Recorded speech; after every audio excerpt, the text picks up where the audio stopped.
Bonsoir mesdames, bonsoir messieurs et bonsoir mes chers FCE qui sont venus de Nice, Cannes et du pays salonnais. Donc, je voulais également vous accueillir et vous remercier pour être présents aussi nombreux.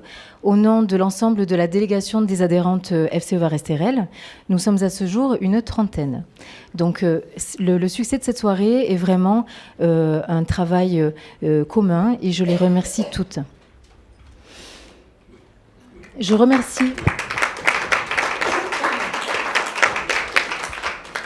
remercie aussi notre hôte, Charlotte Tagliani, qui nous reçoit dans ce lieu emblématique. Et donc, je vous laisse la parole.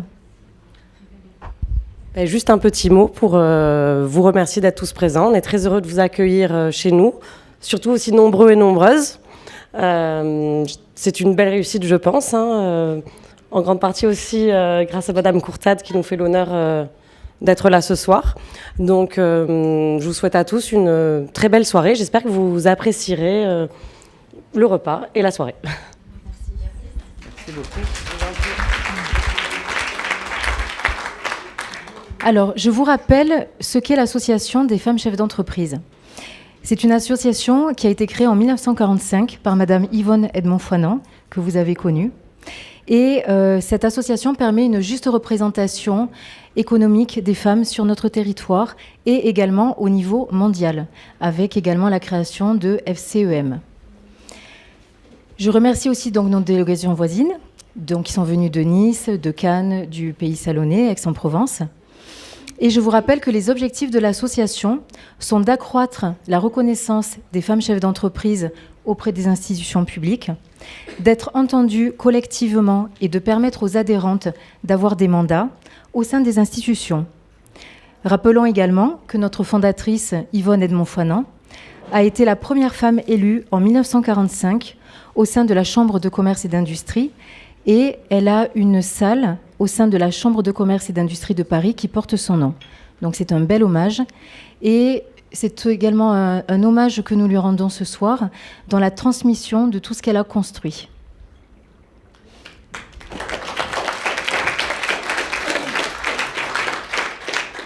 Alors je remercie Monsieur Frédéric Masquelier, maire de Saint-Raphaël, également président de STRL Côte d'Azur Agglomération.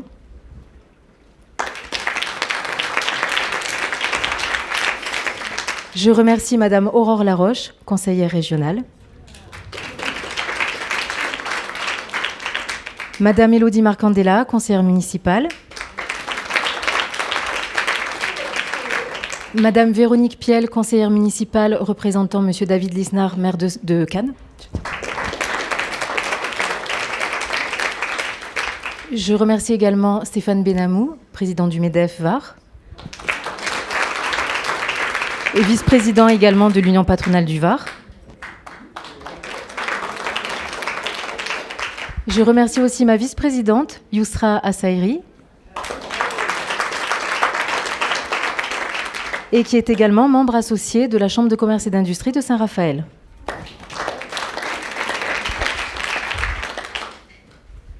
Monsieur le maire, je vous laisse dire un mot.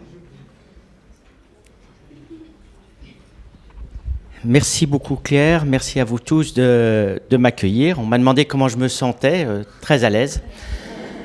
Et d'autant plus à l'aise que je viens, je dirais aussi à titre amical, et je suis vraiment très heureux d'être avec vous. Alors c'est pas mon habitude, mais j'ai quand même écrit 2-3 choses vous concernant. Ah bon ? Ah ben oui. Je vais en apprendre peut-être. Ah pas du tout. C'est... vous avez fait un excellent choix en faisant venir Madame Courtade. On se connaît depuis quelques années. Et ça va m'interpeller quand même de voir votre réussite exceptionnelle, mais comment on peut partager les causes de cette réussite, parce que vous aviez quand même une multitude d'handicaps au départ. D'un milieu extrêmement modeste. Pauvrissime. Premier handicap. Italien, qui à l'époque était un handicap. Je ne sais pas s'il y a des Italiens dans la salle. Moi, je suis d'origine belge, donc vous voyez, c'était un autre handicap lorsque je suis arrivé dans les années 80. Mais à l'époque, c'était également un handicap. Et Et le troisième handicap, c'était d'être une femme. Et vous avez cumulé les trois handicaps.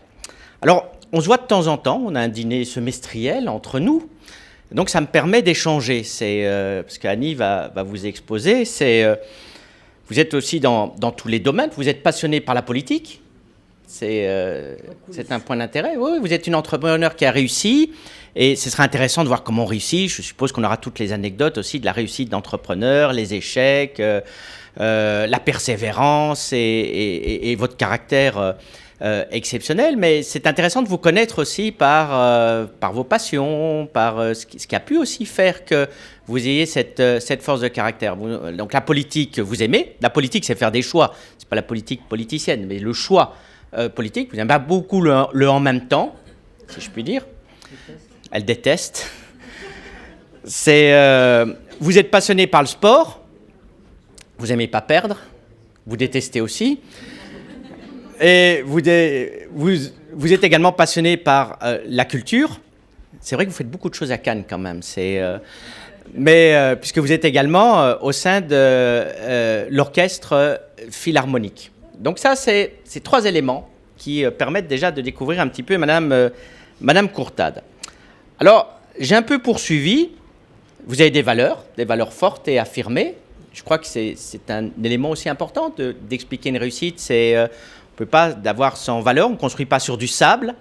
Et vous avez quelqu'un qui a des valeurs qui sont fortes et affirmées et revendiquées. Deuxième aspect qui me semble très important, et d'ailleurs vous avez sûrement expliqué les photos qui sont à ma gauche, c'est qu'encore aujourd'hui, vous continuez à parler, non pas de Saint-Raphaël, mais du Dramont. Tout le monde connaît le Dramont ici. Bon, ceux qui ne connaissent pas, vous le connaîtrez à la fin de la soirée. C'est un lieu exceptionnel à Saint-Raphaël. Mais c'est également des histoires exceptionnelles, puisque c'était là où nous avions les carriers, les familles italiennes, et avec des valeurs aussi qu'on recherche aujourd'hui, celle de la solidarité. Si vous cassiez la jambe, c'était fini. Si vous n'aviez pas la famille qui était avec vous, et les valeurs du travail. On allait encore chercher, si je prends certaines familles dramontois, ceux que vous avez aidés, notamment, on a encore cherché les blocs de glace, je crois, en centre-ville, on prenait le train. Et donc c'était un tout autre mode de vie, très éloigné de toutes les commodités que nous connaissions aussi aujourd'hui. Et puis vous êtes resté encore viscéralement, et je crois que c'est pas une anecdote simplement de dire ce que vous voyez là avec le musée des Carriers et ses photographies, musée que vous avez aidé d'ailleurs, puisque c'est grâce à vous qu'on a notre musée des Carriers au Dramont, puisque vous le faites toujours avec beaucoup de discrétion. Ça en dit aussi beaucoup de Madame Courtade. Et puis il y a un troisième point. Non, vous en faites pas. Je sais garder nos confidences.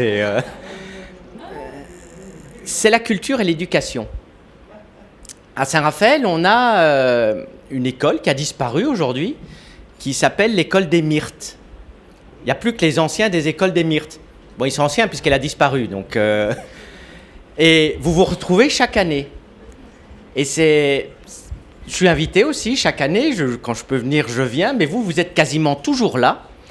Avec vos amis, ça en dit beaucoup aussi la fidélité, puisque les Myrtes ont disparu en 80, c'est peut-être même un peu avant. Et donc vous imaginez, depuis 40 ans, on continue à voir les anciens des Myrtes qui se réunissent, et puis l'éducation, parce que ça, vous m'en avez parlé très souvent. Très, très souvent. Les livres, apprendre, transmettre, et c'est une de vos qualités aussi. C'est peut-être femme chef d'entreprise. Les femmes sont peut-être plus tournées vers la transmission avec l'éducation, et je crois que c'est un élément important aussi pour vous comprendre, vous apprécier. Et puis si je devais finir par une dernière confidence, qui peut peut-être vous caractériser, si vous étiez une ville particulière, une ville que vous aimez, il pleut, donc vous voyez, c'était pas Saint-Raphaël, c'est Venise.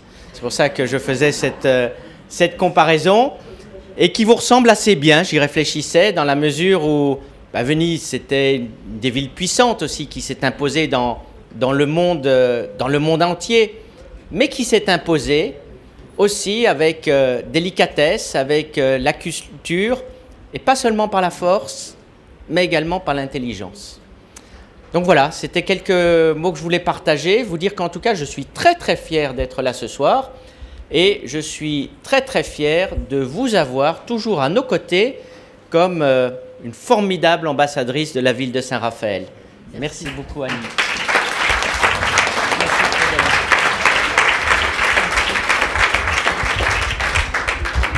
Merci, monsieur le maire. Merci, Alors, Frédéric. Avant de commencer notre conférence, je tenais à remercier nos partenaires, donc notre hôte Charlotte Tagliani de l'hôtel-restaurant Excelsior, monsieur Richard Veillon, qui est excusé, qui est le directeur du centre E. Leclerc Saint-Raphaël, et je le remercie pour son soutien, pour la bonne organisation de cette soirée. Vous comprendrez pourquoi il a son importance en écoutant le parcours de Madame Courtade.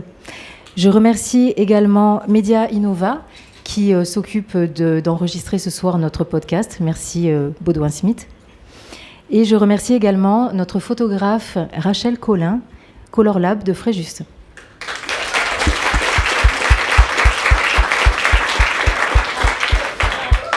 Et je remercie encore Madame Annie Courtade, qui va témoigner de son parcours, qui a commencé à Saint-Raphaël, et nous en sommes très fiers.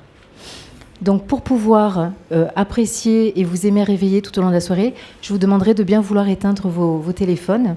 Et maintenant, place à l'entrepreneuriat au féminin.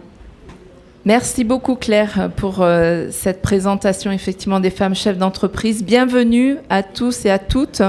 Nous sommes très heureux de vous accueillir ici pour ce fabuleux témoignage en présence donc d'Annie Courtade.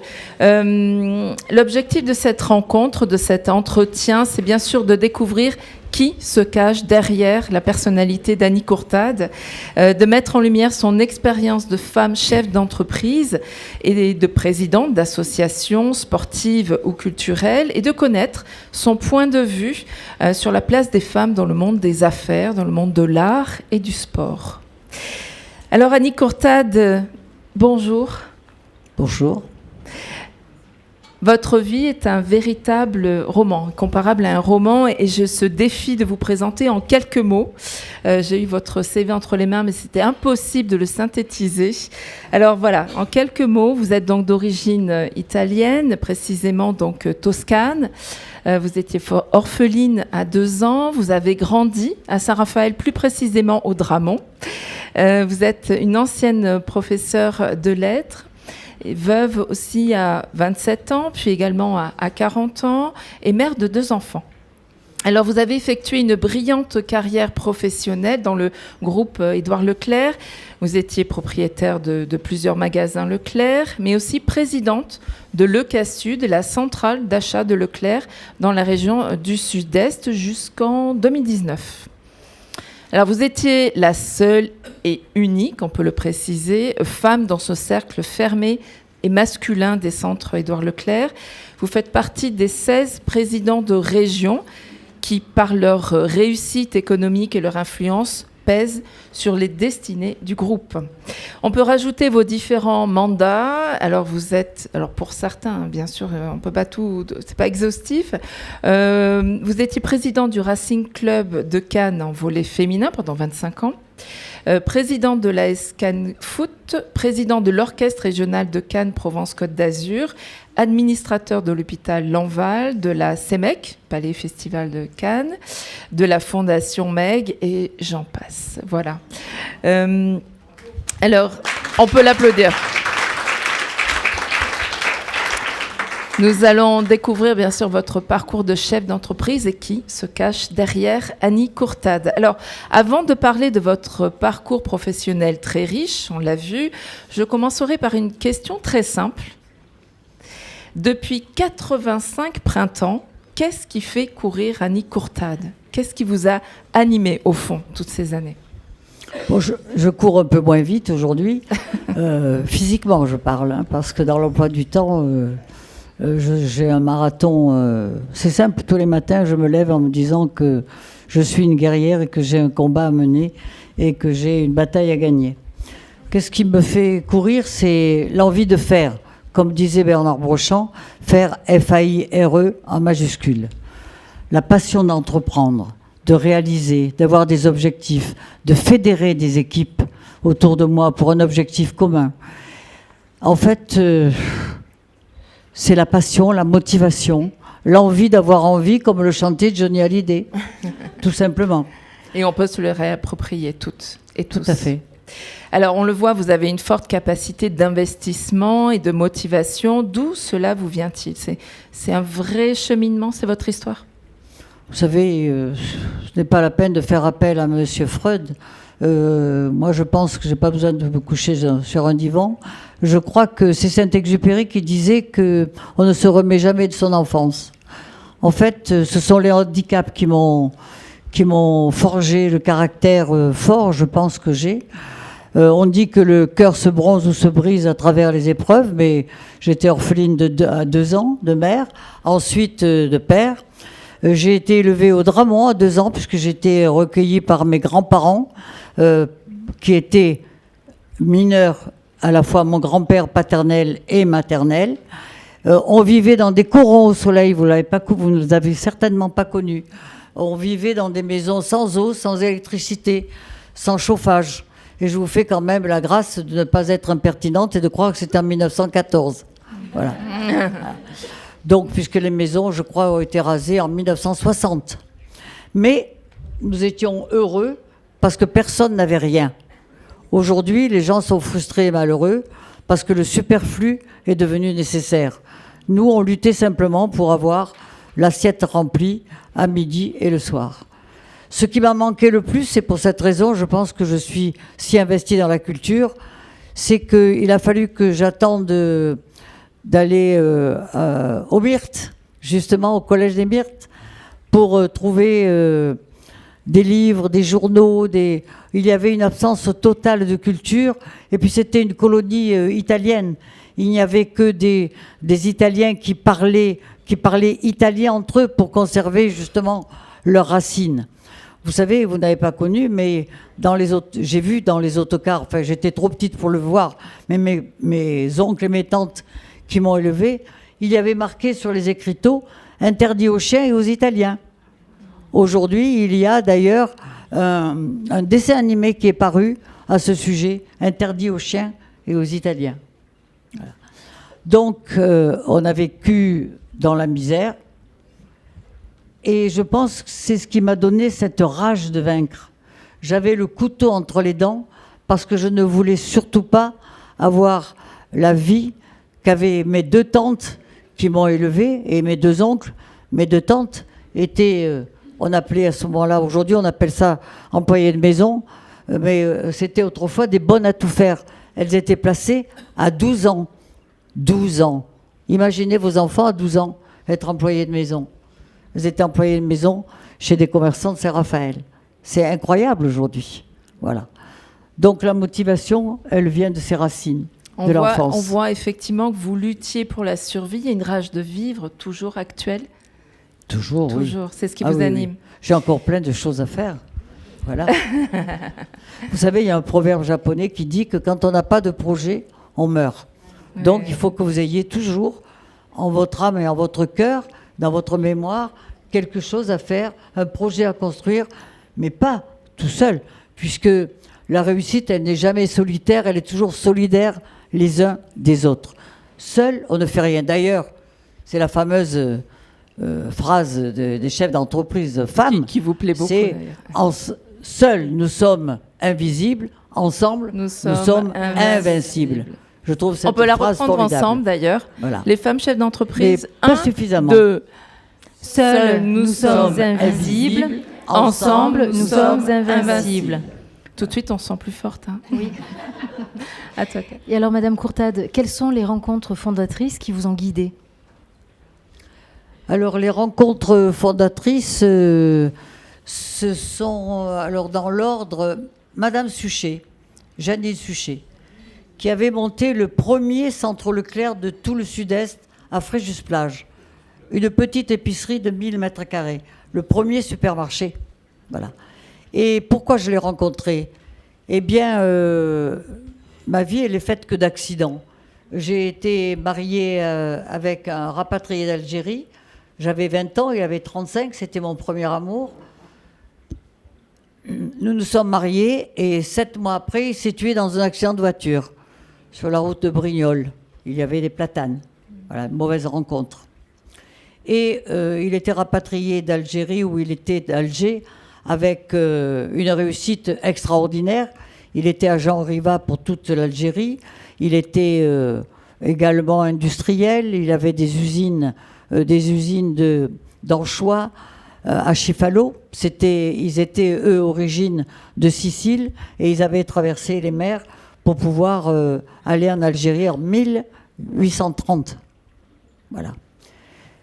Donc, c'était un pionnier, et on avait acheté un terrain à crédit, puisqu'il est revenu avec une valise.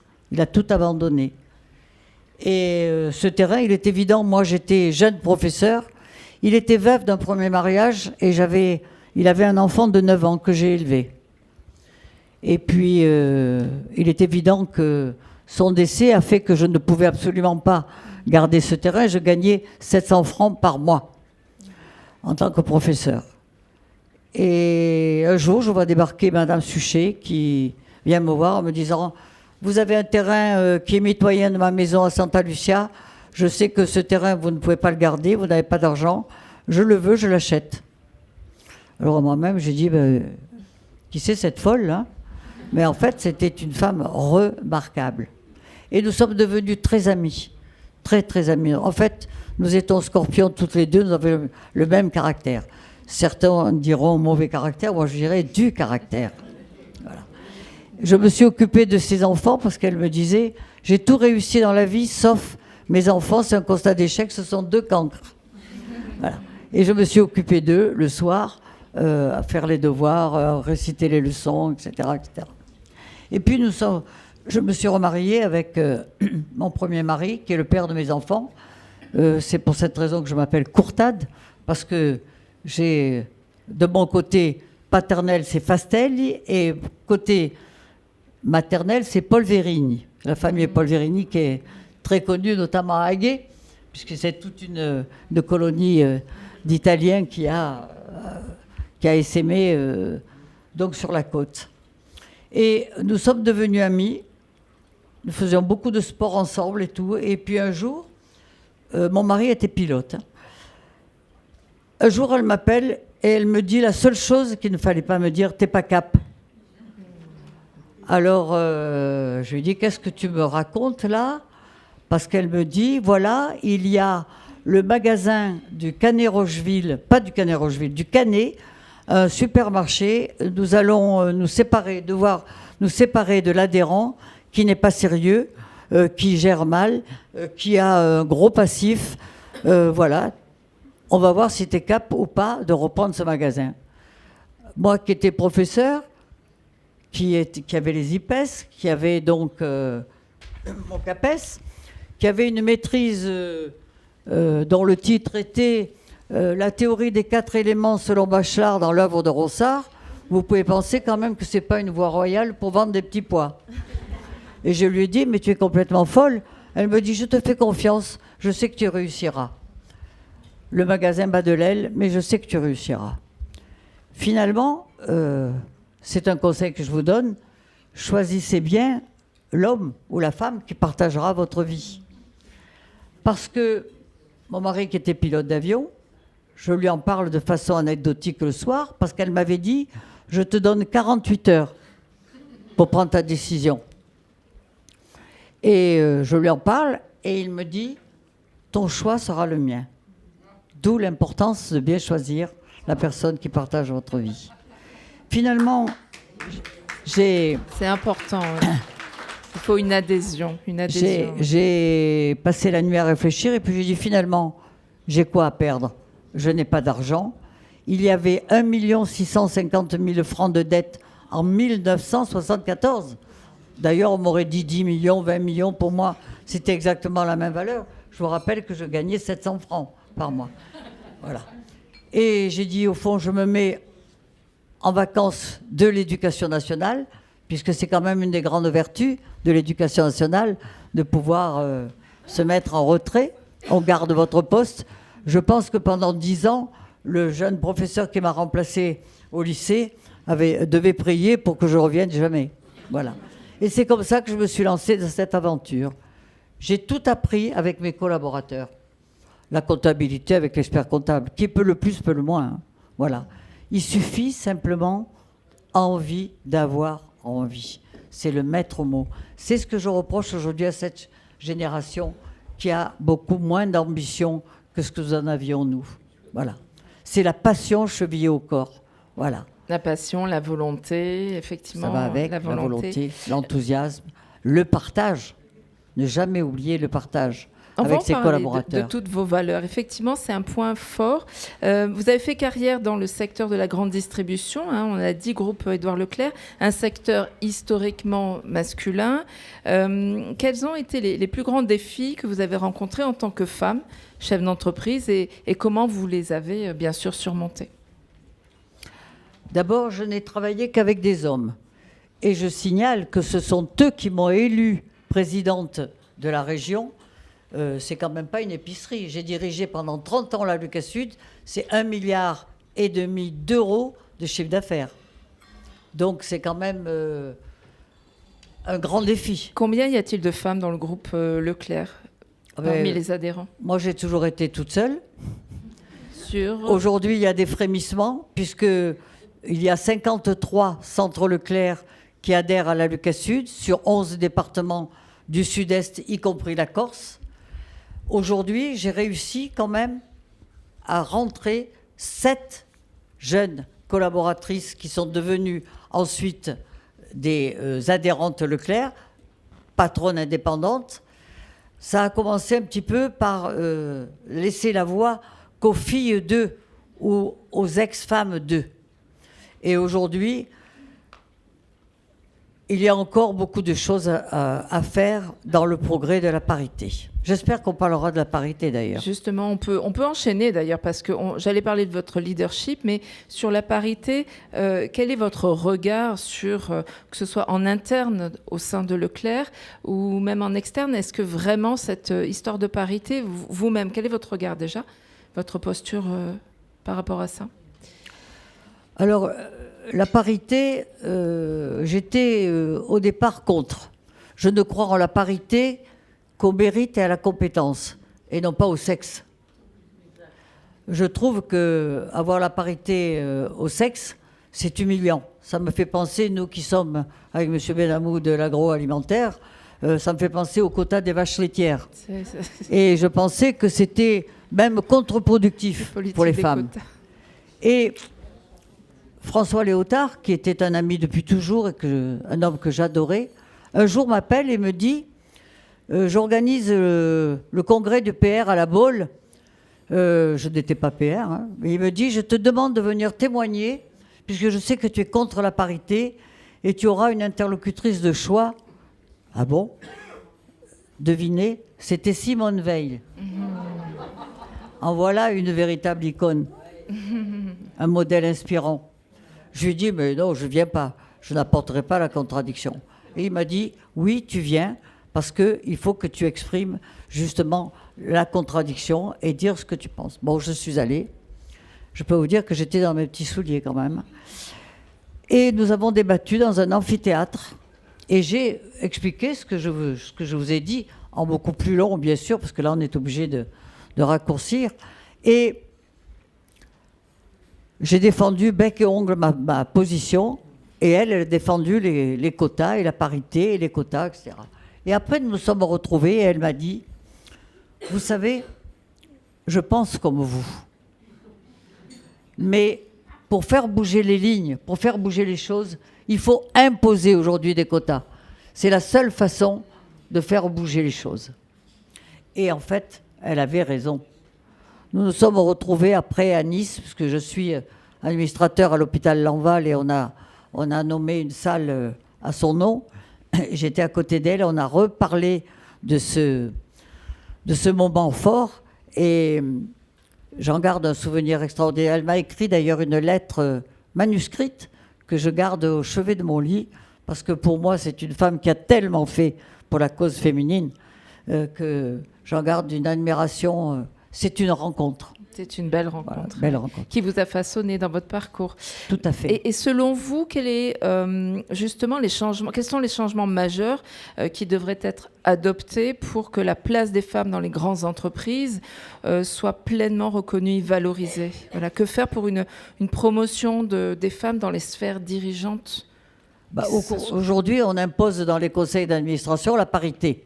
Alors donc, elle se fera naturellement. Naturellement, est-ce que de la part des femmes, il n'y a pas effectivement ce plafond de verre il y a de l'auto, dirais... Écoutez, moi, ne me parlez pas du plafond de verre. Moi, je ne le connais pas, le plafond de verre. Est-ce que certaines ont l'audace? Les portes, il ne faut jamais les pousser. Il faut les enfoncer. Voilà.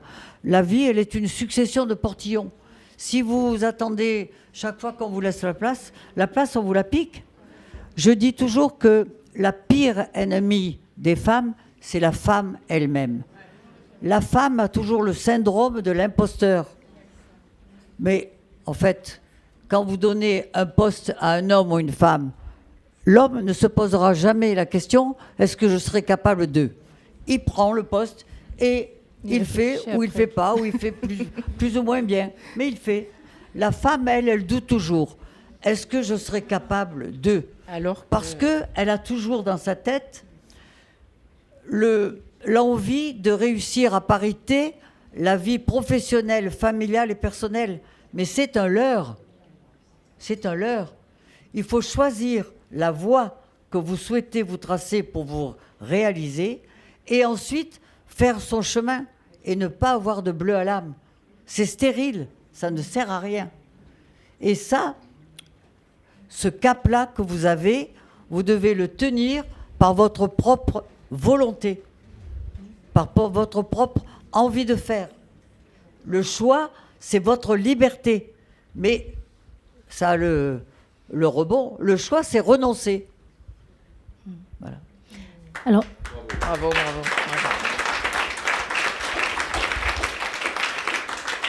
Alors, Madame Courtade, tout au long de votre carrière, vous avez construit à peu près, vous m'avez dit, près de 52 sociétés dans différents domaines d'activité. Est-ce que vous pouvez nous partager une ou deux plus grandes réussites ? D'abord, c'est moi qui ai fait le centre Leclerc de Saint-Raphaël. Je ne sais pas si vous le savez. Une grande fierté, bravo. Parce que l'ironie de l'histoire, c'est que Madame Suchet, quand il y a eu la règle des Leclerc, où on a eu droit qu'à 2 Leclerc, elle en avait 5, et on lui a demandé de choisir les Leclerc qu'elle souhaitait garder. Et on lui a offert un prix dans le groupe qui ne lui convenait pas. Alors elle a fait quoi ? Elle a tout vendu à la concurrence, notamment le Leclerc de Saint-Raphaël, qui était à côté de l'ancien cimetière. Eh bien, il a été vendu à Casino, Fréjus, Draguignan, etc., etc. Et moi, qui étais de Saint-Raphaël, qui suis rentré dans le groupe Leclerc, pour moi, c'était insupportable de penser qu'il n'y ait plus de Leclerc. Donc, j'ai mené un combat, même un vrai combat contre M. Laurin, parce que c'était un sacré personnage aussi, M. Laurin, qui ne voulait pas plus entendre parler de grande distribution. Donc, j'ai mené un vrai combat, même au sein du conseil municipal. Et j'ai réussi à monter ce Leclerc dans un quartier qui s'appelait la Ferme aux Cochons. Ça, vous ne le savez sans doute pas. Et c'était un no man's land. Il n'y avait pas de maison, il n'y avait rien. La preuve, c'est que quand on a inauguré en novembre 1989 et Édouard est venu, il m'a dit, ma pauvre petite, mais tu vas te planter. Il n'y a pas un habitant. Il n'y a même pas l'éclairage à la ZAC du Cerceron. Il n'y avait encore pas l'éclairage sur la route. Alors qu'aujourd'hui, le Cerceron est bien renouvelé. Mais moi, j'étais du pays. Je savais très bien qu'on ne pouvait s'agrandir que par là. Et je ne me suis pas trompé, puisque c'est un magasin aujourd'hui qui fait 120 millions d'euros de chiffre d'affaires, qui a été agrandi, etc., etc. Donc ça a été une fierté, déjà. Ensuite, j'ai racheté un Super M aussi au Canet-Rocheville, qui fait aujourd'hui 110 millions d'euros de chiffre d'affaires sur 4500 mètres carrés. Donc ça a été aussi une grande fierté. Et puis j'ai construit Alors là aussi, je l'ai construit au nom des miens. Il y a un quartier à Cannes. Cannes, ce n'est pas que la Croisette, que des paillettes. Cannes, il y a des quartiers pauvres. Vous savez qu'il y a un taux de pauvreté à Cannes de 21%, au-dessus de la moyenne nationale. Et ces quartiers, eh bien, ce sont les quartiers de Ranguin, de Ranchito. Et je passais devant ce quartier pour aller au stade de foot. Et ce quartier était en complète déshérence. C'était en fait des favelas. Tu peux en témoigner, vraiment. Et je suis allé voir Bernard Brochant. Je lui ai dit, Bernard, c'est pas possible. On ne peut pas laisser ça. Comme ça, c'est une honte pour Cannes. Il me dit, qu'est-ce que tu proposes? Je dis, je vais raser le quartier et on va faire un centre commercial. Il m'a regardé, tu es capable de faire ça? J'ai dit, bien sûr. Rien ne m'a jamais semblé impossible. Rien. C'est sans doute un péché d'orgueil, mais il faut avoir de l'orgueil et de la fierté. Et puis, au fond, on a discuté et je lui ai dit, attends, je voudrais faire un centre qui se différencie des autres. On va faire un vrai centre médical où il y aurait pharmacie, laboratoire, dentiste, club bel âge, pharmacie, qu'est-ce qu'il y en a encore laboratoire, je l'ai dit, enfin un vrai kiné, il y a tout. Et puis, comme le point noir à Saint-Raphaël aussi, c'est le logement des actifs.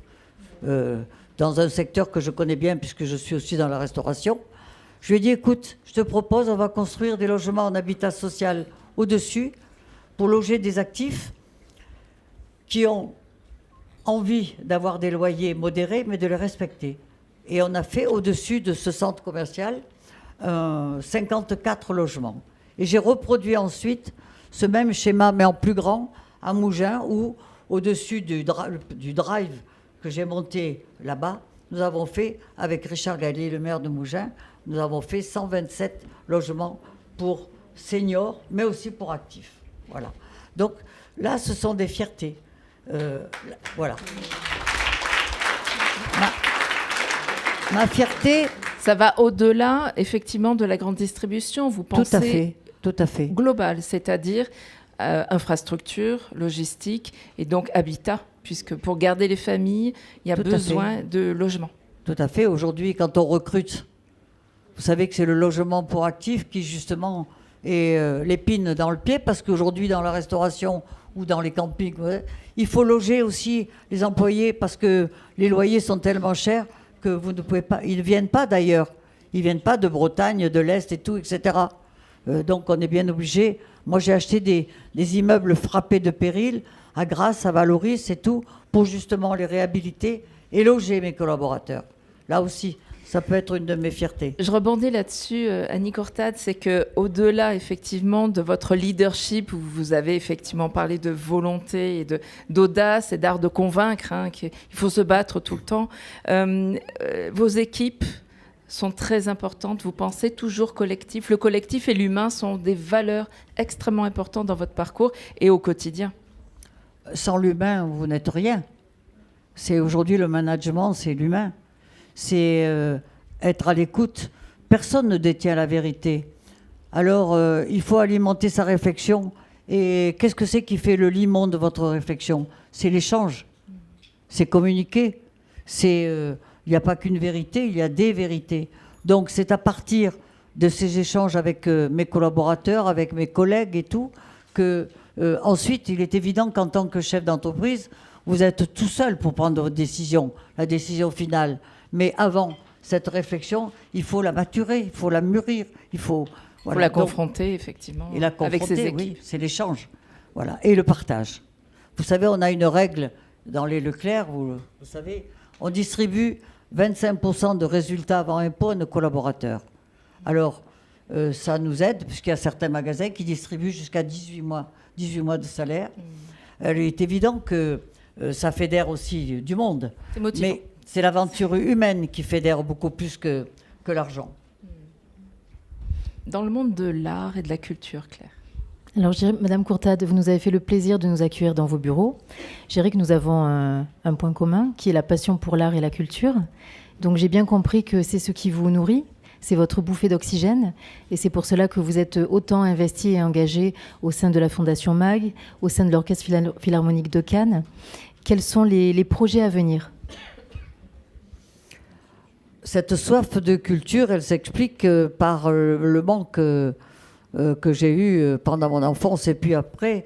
En tant que professeur de lettres, je suis une papivore complètement convaincue. Moi, ne vous me ferez pas lire sur des tablettes ou sur le téléphone, hein. J'ai besoin de toucher du papier, j'ai besoin d'annoter ce que je lis. La culture, c'est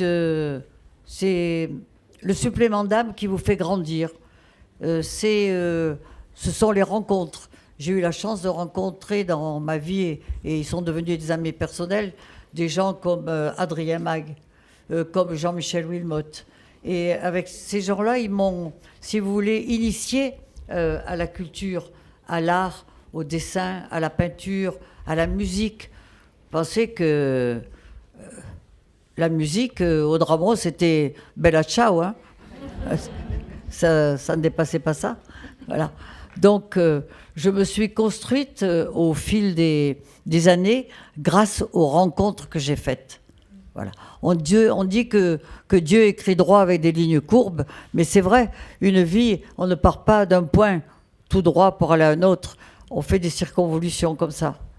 Mais c'est Pasteur, lui, qui disait « Le hasard profite aux esprits préparés ». C'est vrai aussi.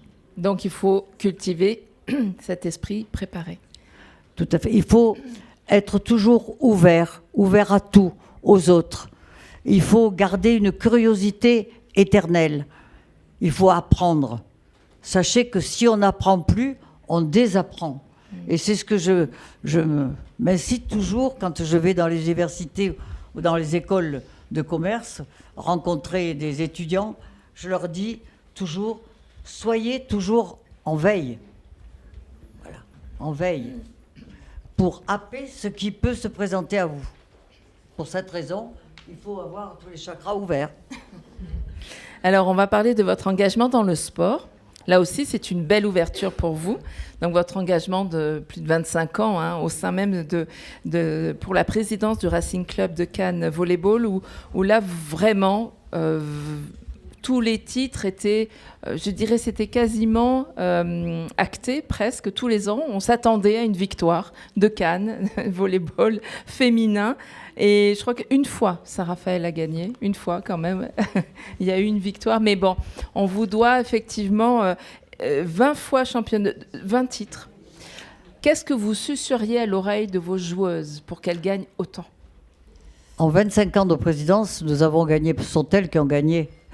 Notamment ma capitaine de Victoria Rava et mon entraîneur Yann Fang, le sorcier chinois. On a gagné 43 titres, dont 2 Coupes d'Europe des champions, 20 titres champions de France, 21 Coupes de France. C'était magique, magique. Je suis rentrée par effraction. Je mesure 1m56, mes joueuses mesurent 1m90. Donc je n'avais pas beaucoup d'affinité au départ. Mais en fait, que ce soit pour le volley ou pour le foot, je me suis chaque fois fait avoir par le maire de la ville.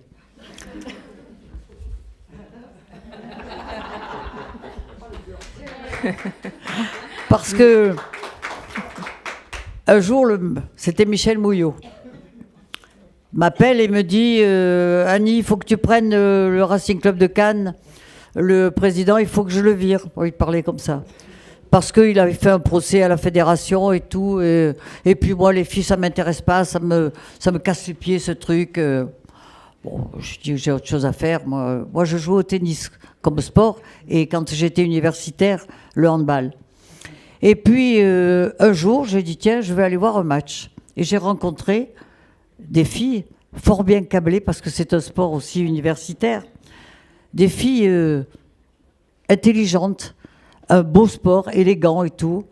On était 9e du championnat.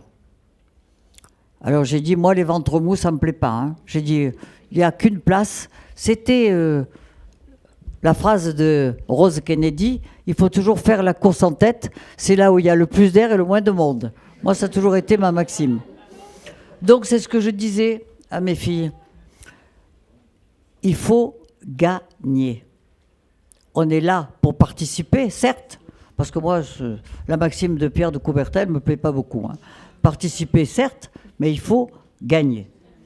Et je leur disais, attention, parce que le volley-ball féminin, alors là, c'était là où vraiment, on était dans le sport, vraiment une race sous-développée. Même quand on gagnait la Coupe d'Europe, je me battais avec les journalistes de l'équipe. La ville de Tours, qui était aussi championne d'Europe, qui a été, je crois, 2 fois championne masculine, elle avait une page dans l'équipe. Nous, on avait un quart de page pour la même compétition. Le prize money, par exemple, de la Fédération internationale, eh bien, les garçons avaient le double de prix que les filles.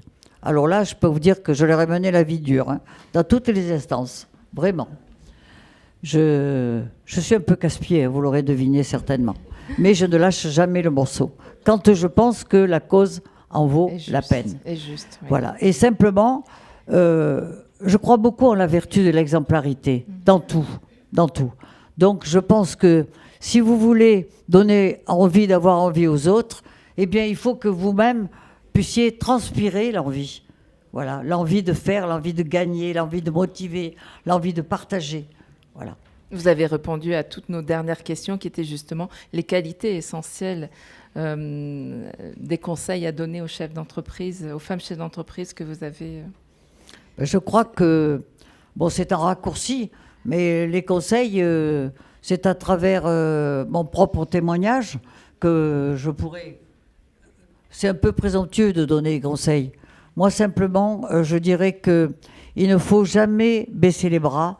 Toujours, pour moi, la vertu cardinale principale d'une vie, c'est le courage. Je vous invite à relire le texte de Solzhenitsyn sur le courage, qui est admirable. Vous regardez sur Internet, vous allez le trouver. Le courage de faire tout simplement. Le courage de transmettre. Les chefs d'entreprise sont des passeurs de lumière. Vous avez un devoir de transmission. Voyez, vous me parlez tout à l'heure de fierté. J'ai le record au niveau du groupe, au niveau national. Nous sommes 700 patrons indépendants. J'ai 63 filleuls Leclerc que j'ai parrainés, cautionnés auprès des banques, que j'ai accompagnés. J'ai le record. Et ça, si vous voulez, la transmission, le jour où, au crépuscule de ma vie où je fermerai les yeux, je me dirai, je suis fière d'avoir embauché tant de jeunes, tant de monde, puisque j'ai eu moi-même, à travers la centrale et mes magasins, 900 collaborateurs. Mais là où je pense être la plus fière, c'est d'avoir transmis cette passion de faire. Et ça, c'est votre rôle majeur. Ne l'oubliez jamais. Partager, transmettre, donner. Ce sont pour moi le courage, oser l'impossible. Les rêves les plus fous peuvent se réaliser à condition de le vouloir. Et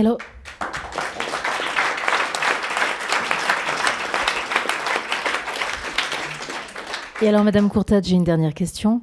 Vous avez eu 2 enfants. Comment est-ce que vous avez réussi à concilier la vie professionnelle et la vie personnelle ? Ne me parlez pas d'équilibre, c'est un gros mot. C'est comme la retraite, ça, c'est un gros mot. Je ne me suis jamais posé la question, parce que la femme, elle a toujours une position inconfortable. Quand elle est au travail, elle pense à ses enfants qu'elle délaisse, ou la maison qu'elle délaisse. Quand elle est à la maison, elle pense qu'elle délaisse ses collaborateurs ou son travail. Donc, il ne faut pas y penser. Il faut le mettre de côté. Et puis, il faut faire avec et composer. Moi, mon maître mot, c'était l'organisation. L'organisation, quand j'étais fauchée, eh bien, j'avais des babysitters. Je n'avais pas la chance d'avoir de famille, puisque je n'avais pas de parents. Donc, je devais composer. Voilà, quand mon fils avait 6 mois, je le descendais chez la concierge dans son panier et je laissais elle le garder. Et après, j'avais des babysitters. Voilà. C'est une question d'organisation, bien sûr. Voilà, l'organisation. Et après, je n'y pensais pas. Et finalement, j'ai beaucoup culpabilisé quand même au moment où ils étaient adolescents, où c'est l'âge contestataire. Mais finalement, après, quand je les regarde tous les deux, mon fils et ma fille, ils sont pas plus mal réussis que celles ou ceux qui ont été élevés par les mamans, qui allaient les chercher à l'école, qui leur faisaient les tartes aux pommes, et qui leur faisaient les confitures et tout ça. Donc, j'ai chassé de façon rédhibitoire dans ma tête ce sentiment de culpabilité. Ça, c'est une des clés aussi, je crois, hein, pour nous toutes et nous tous. Une des dernières questions, donc vous parliez de gestion de l'agenda, et c'est vrai que c'est notre quotidien aussi, où tout s'accélère grâce ou à cause d'Internet. Qu'est-ce qui vous a aidé dans ces moments difficiles, justement? Vous parliez de supplément d'âme tout à l'heure. Qu'est-ce qui vous a, dans des moments quand même, vous parliez de combat, c'était pas tous les jours l'autoroute avec des pétales de rose, hein, c'était vraiment ardu. Et voilà, comment vous teniez, en fait? La vie de chef d'entreprise, c'est pas la vie de sybarite couché sur un lit de rose. Hein, c'est loin de ça. Puis il faut pas oublier que dans les roses, il y a aussi des épines qui piquent. Voilà. D'abord, votre force intérieure, justement, qu'est-ce qui vous a aidé? C'est la foi aussi. Moi, j'ai la foi, une foi profonde. Je pourrais me dire qu'elle m'a beaucoup aidée parce que j'ai eu une vie quand même cabossée. Et je crois à un esprit supérieur qui nous dépasse, mais qui reste le bien, que vous l'appeliez Dieu ou autre. C'est pas là la question. Mais vous aviez une vie de prière, vous aviez une force intérieure, justement. J'ai une force intérieure, oui. Ouais. Je suis pas pratiquante, disons, de façon assidue, parce que j'ai beaucoup, même le week-end, c'est un match, un concert, un concert, un match, un match, un concert. C'est toute la vie comme ça. C'est votre messe du dimanche. Oui, c'est ma vie. Mais j'ai aussi la chance d'avoir, en croisant les doigts, une bonne santé, à la fois physique et psychologique. Mais la santé, ça se cultive aussi. Je fais du sport toutes les semaines avec un coach. Avant, j'avais trouvé un fou comme moi qui venait à 6h du matin. Puis après, il m'a abandonné parce qu'il était mort de fatigue. Donc, on a changé les horaires. Voilà. Et puis, le massage aussi. Je prends soin de moi. Je suis, même si, paraît-il, en apparence, je suis une vieille dame. Donc, les vieilles choses, elles prennent de la valeur avec l'âge. Hein. Et il ne faut pas oublier. Hein. Donc, regardez les antiquités aujourd'hui. Hein. Donc, voilà. Voilà. Alors, j'espère parce qu'on me dit souvent... Vous savez, ce qui me touche quand je rencontre... Enfin, je vois tout le temps des femmes. Elles me disent, vous êtes inspirante, vous êtes un modèle, vous êtes... J'ai toujours envie de me retourner comme si on parlait de quelqu'un d'autre. Parce que moi, je me sens quelqu'un d'ordinaire. Et simplement, ce que je veux vous dire, ce que j'ai fait, moi, ce que vous pensez être quelque chose d'extraordinaire, mais non, ce que j'ai fait, vous pouvez le faire, puisque moi, je l'ai fait. Et non seulement vous pouvez, mais vous devez le faire. Ne l'oubliez jamais. Merci beaucoup. Merci Madame Courtade. On peut l'applaudir. Donc, votre message aujourd'hui, c'est oui, c'est possible. Yes, we can. Yes, we can, transformé par Bernard Brochant. Yes, we can, deux N-E-S. Voilà. Merci, on peut encore l'applaudir. Merci.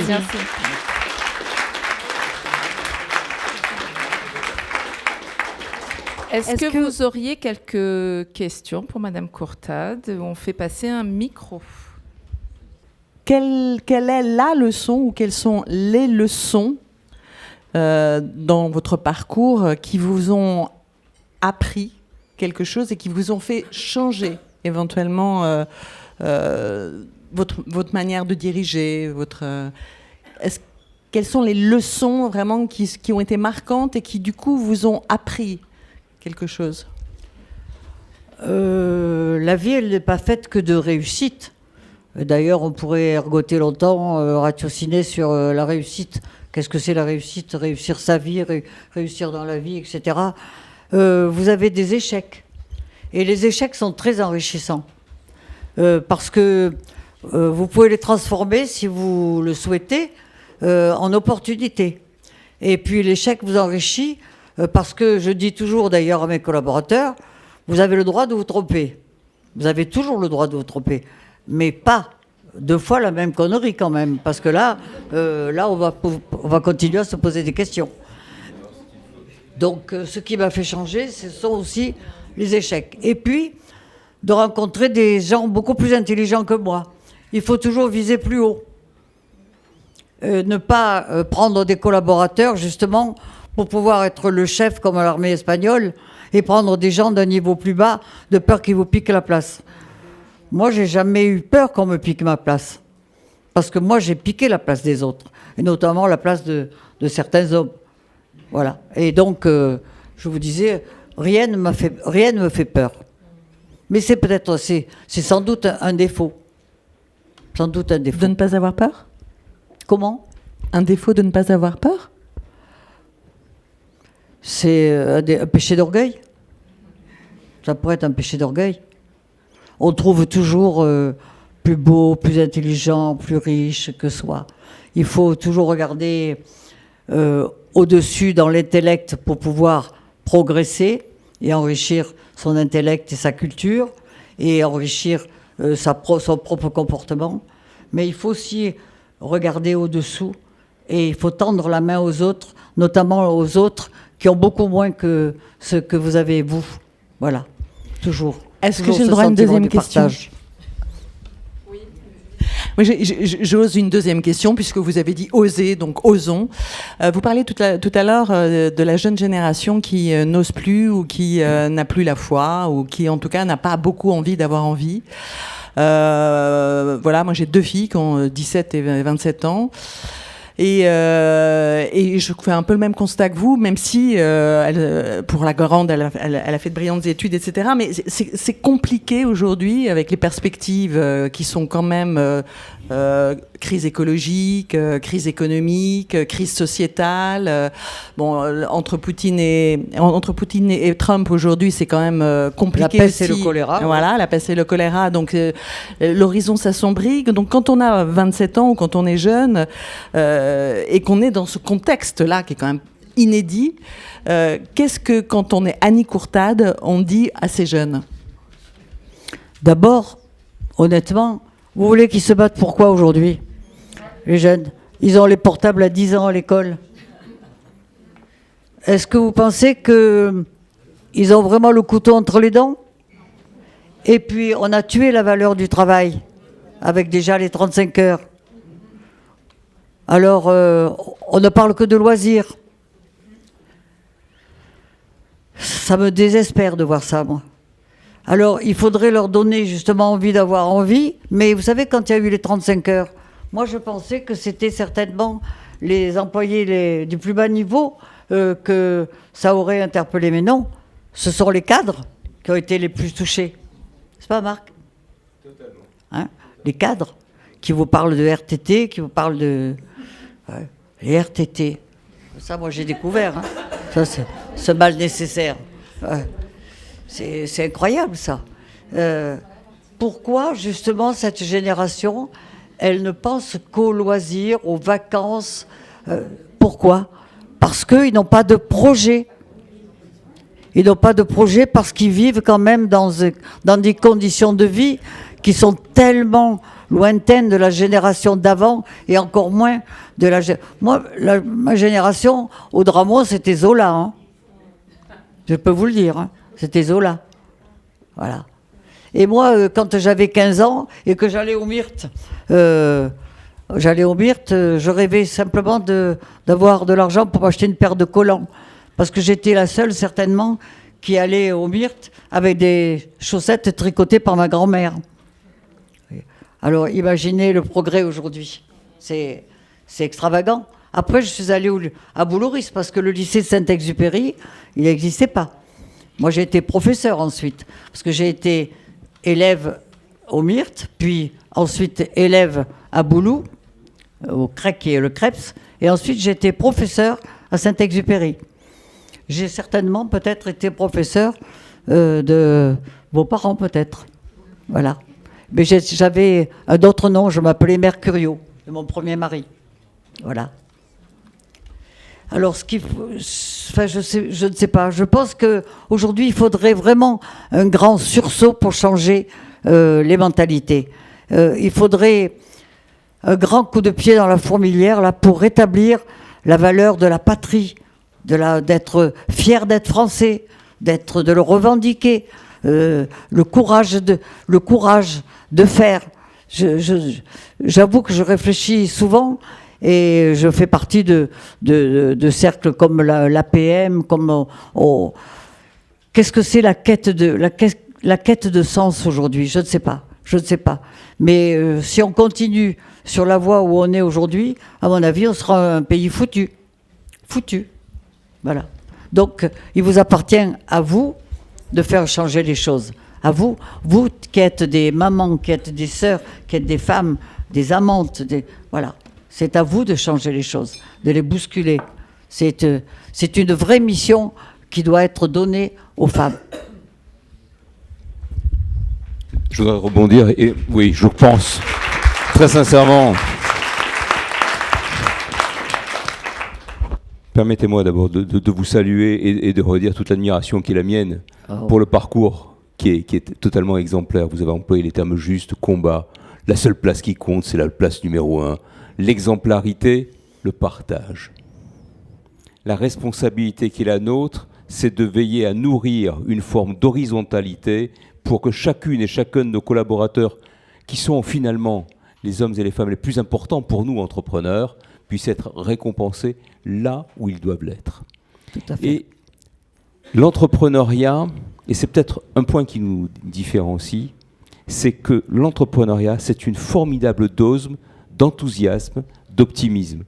Et moi, je crois que nous vivons là une période de la vie de l'entreprise qui est pour moi l'exemple de ce que doit être la vie du vivre ensemble, de la co-construction, pour faire en sorte qu'effectivement chacun trouve sa place là où il a envie de s'investir et d'investir.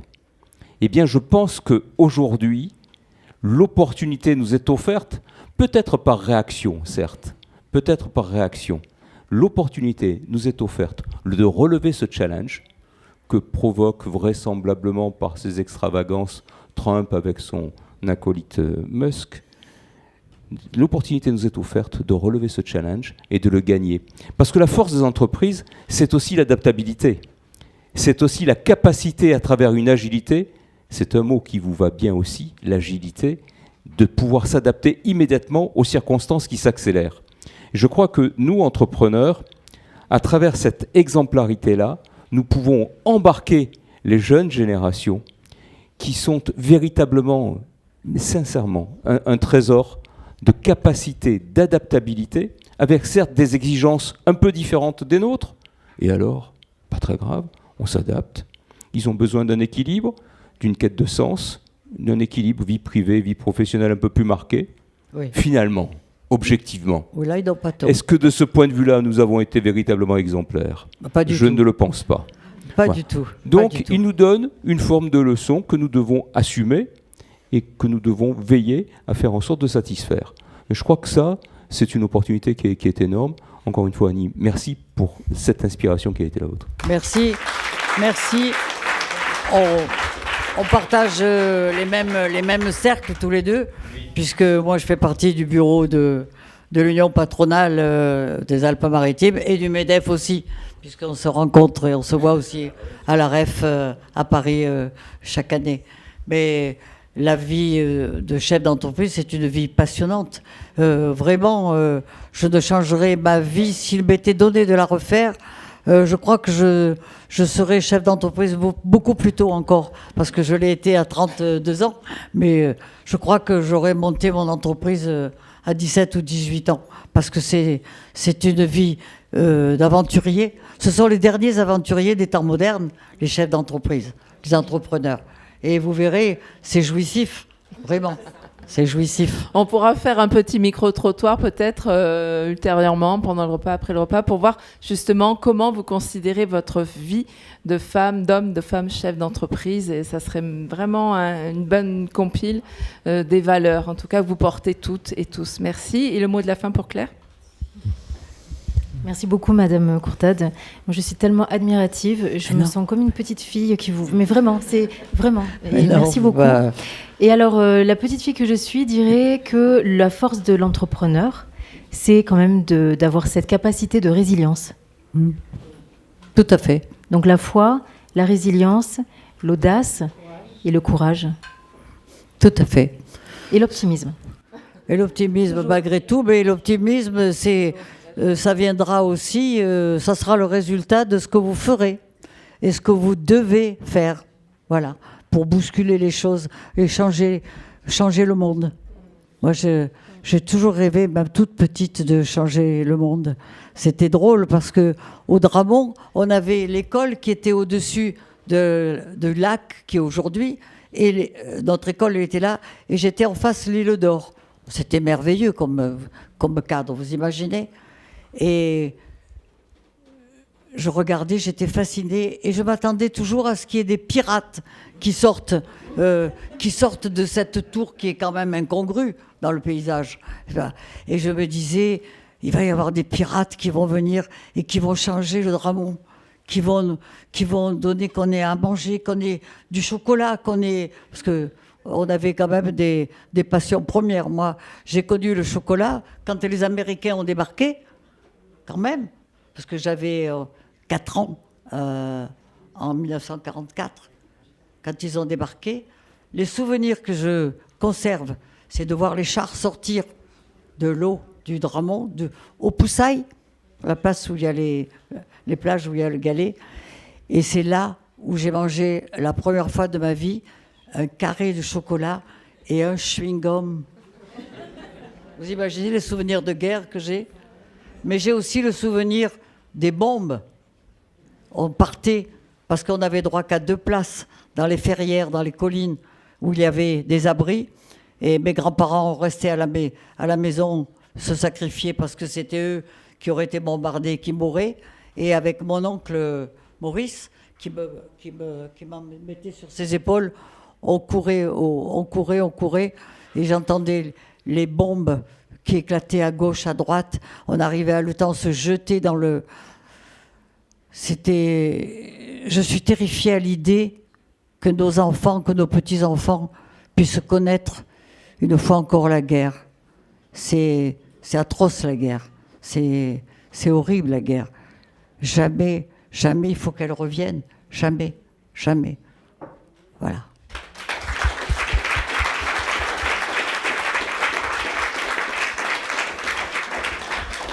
Merci pour ces encouragements. Ah, une petite question. D'accord.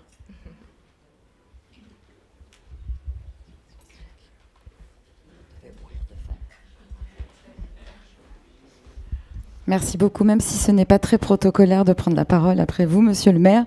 Mais en fait, Annie, j'aimerais juste reprendre une expression de David Lisnard qui dit que l'union ne fait pas la force et que c'est la force qui fait l'union. Et ce soir, tu es une véritable incarnation de cette force et par cette formidable envie d'envie qui, par également ta capacité à fédérer, et vraiment je tenais en son nom et puis également mon nom personnel, je souhaitais vraiment le saluer. Bravo.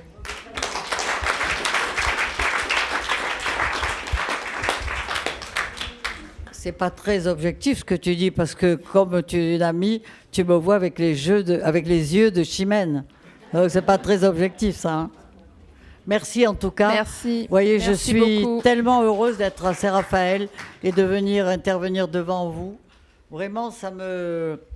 Plaisir ça partagé. Ça m'émeut vraiment au fond de moi.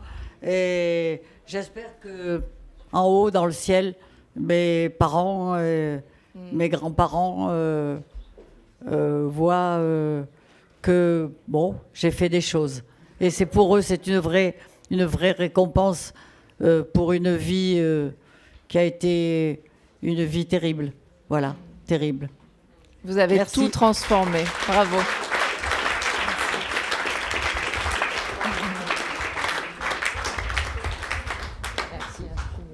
Merci à vous. Alors, vous regardez un petit peu, quand je vous parlais de Zola, vous avez mon grand-père,